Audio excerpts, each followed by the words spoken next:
any questions so far on social wealth fund? Before we look at the examples and how it can be applied. Yeah.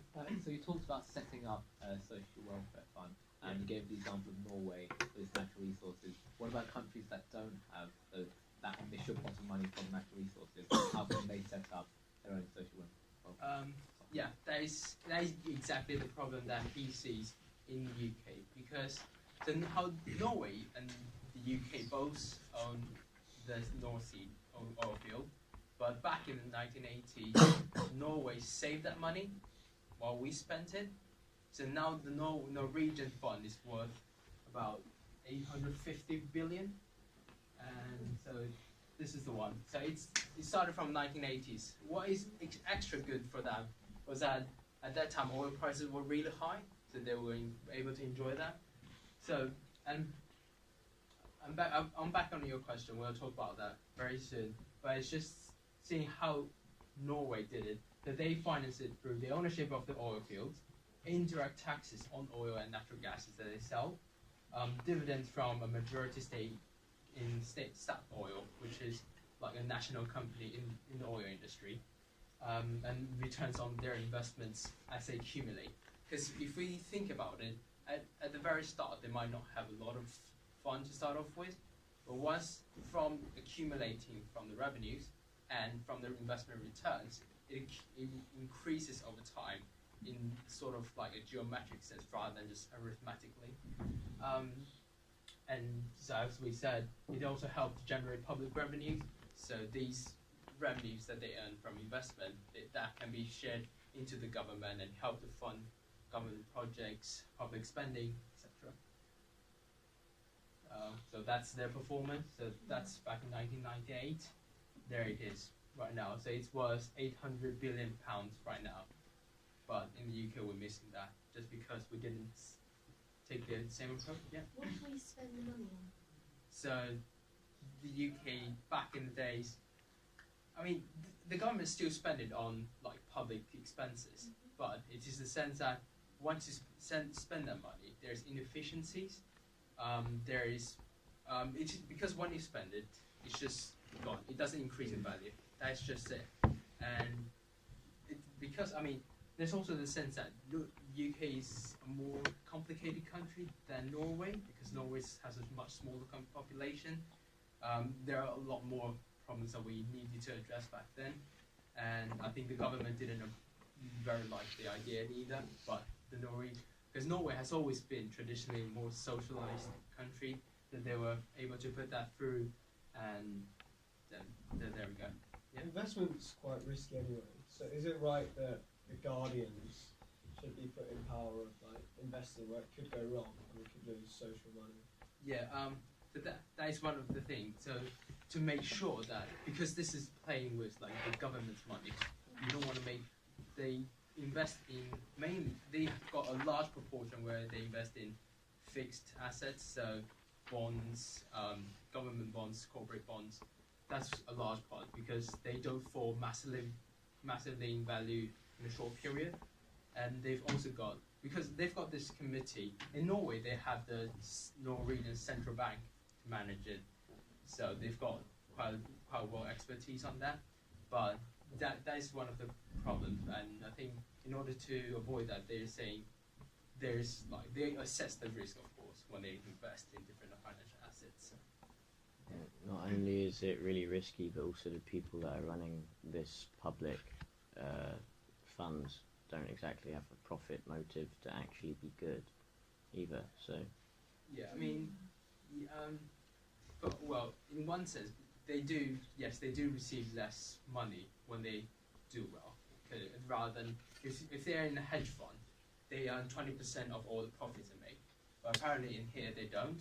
But what's different here is that in Norway they didn't take the approach where they give the money out. So what they did was the money they received from the returns, they put I think 4% in. They can only spend 4% into public projects. Others may be used for the government revenue in case for future emergency. Because the idea that Norway set up this fund was to say, because oil will one day run out from that field, they know that. They want to make sure that this wealth is shared between across the generations. So in a sense, they're just storing that money for the government. But so if you think of that from that perspective, Norway still do it. It's semi-independent, but it's not totally independent. So they still got the profit motive to make sure that they earn enough for the government, because the government directly benefits from their good performance. So that's but it. they don't.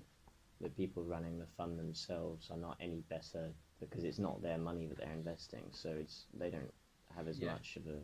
Yeah, I mean that's probably. I mean, for most hedge funds, it's still the same truth. with hedge And they're funds. not Yeah. making any risky investments then. So they Yeah. don't But all necessarily investments And are they're more risky. accountable as well. Yeah. Like elected. Yeah, I mean, so that Norway was managed by the central.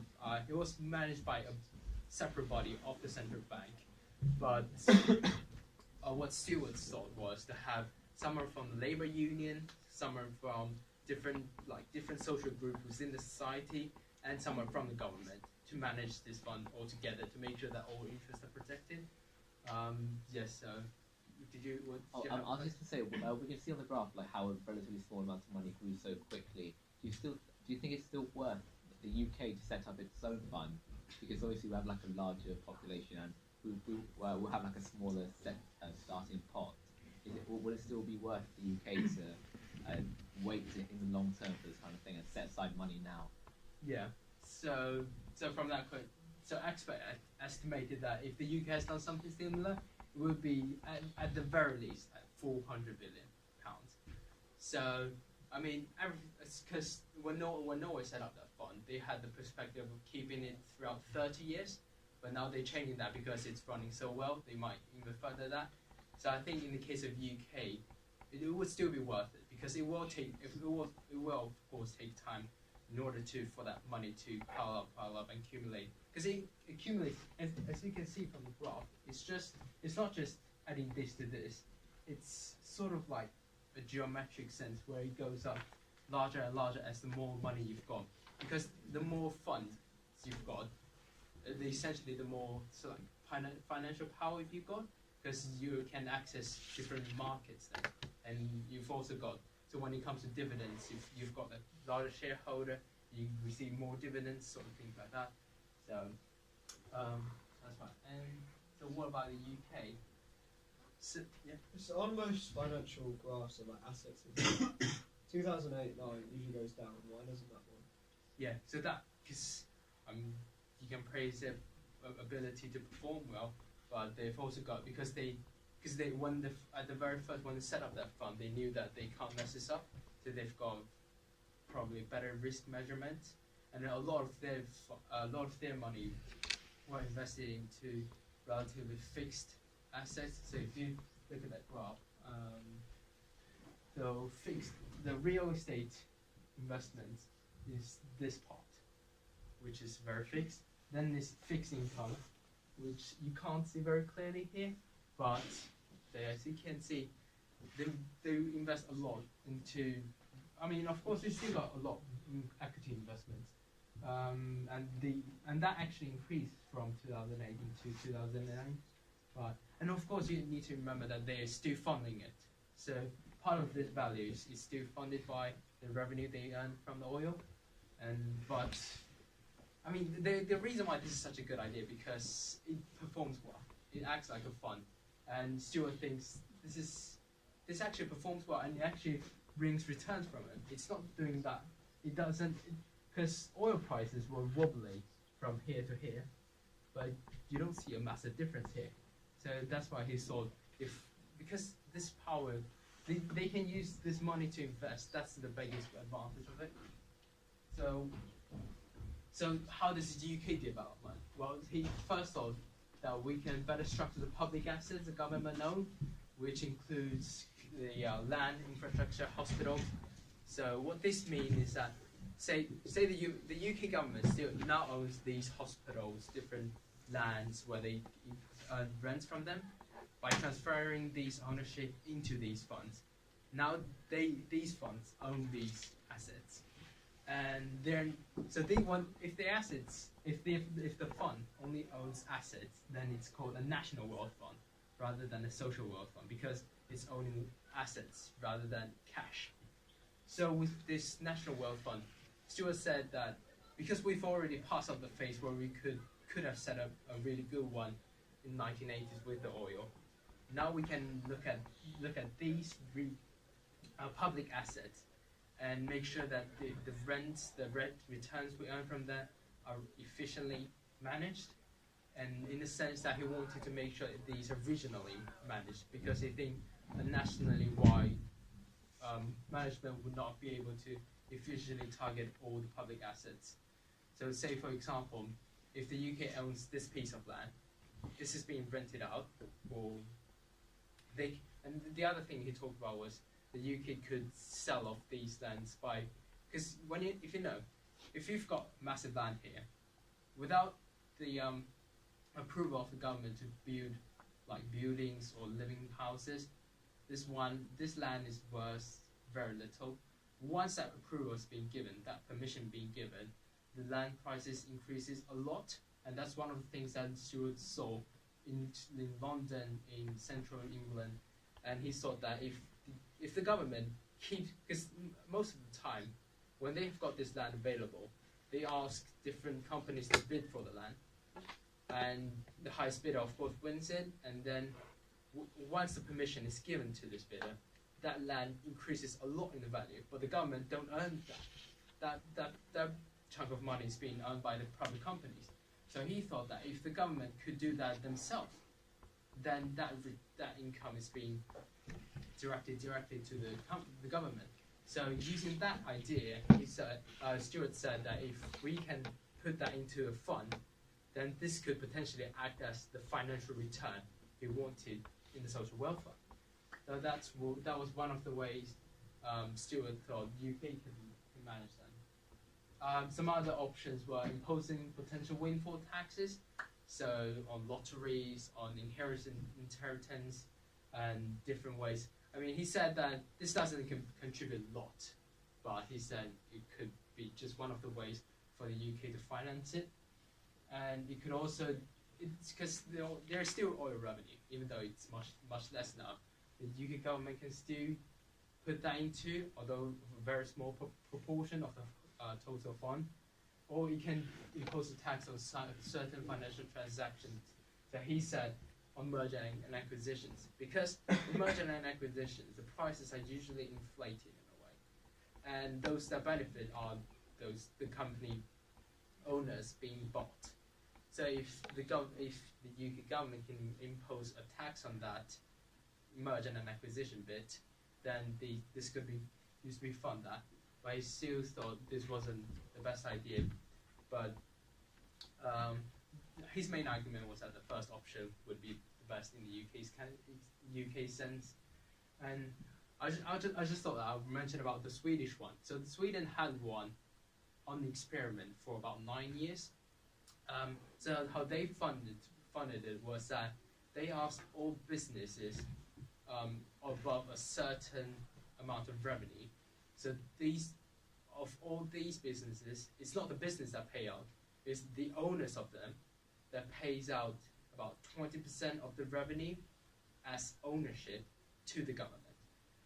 So say for example, if this company A earns $1 million this year in revenue, then the shareholders would give 200,000 out to the government as a shareholder. They don't give that directly as money.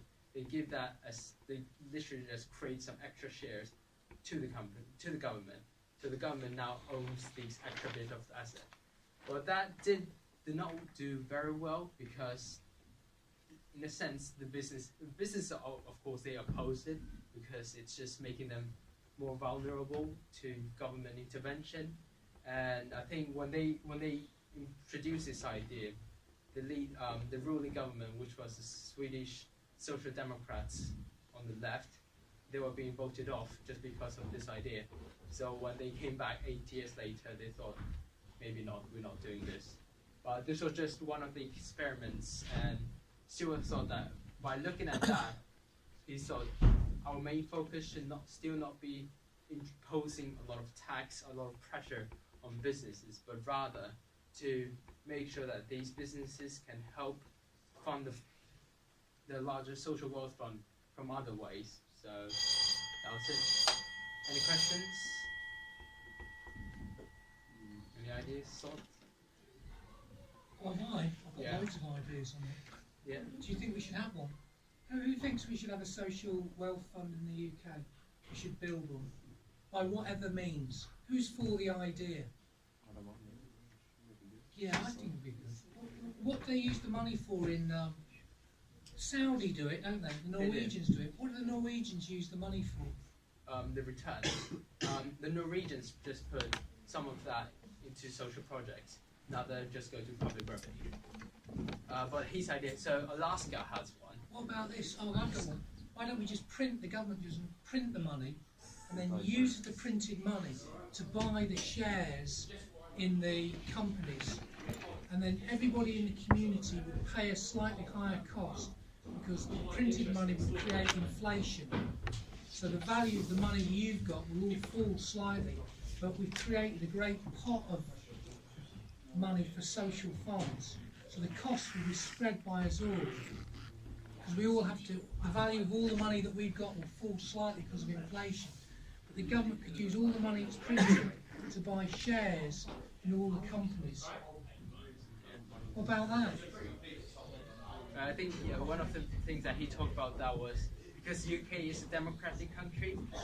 If you put that proposal, it's quite unlikely that it'll go through. But it's like other autocratic countries, it might be easier. It's true. Yeah. Never happened in a democracy.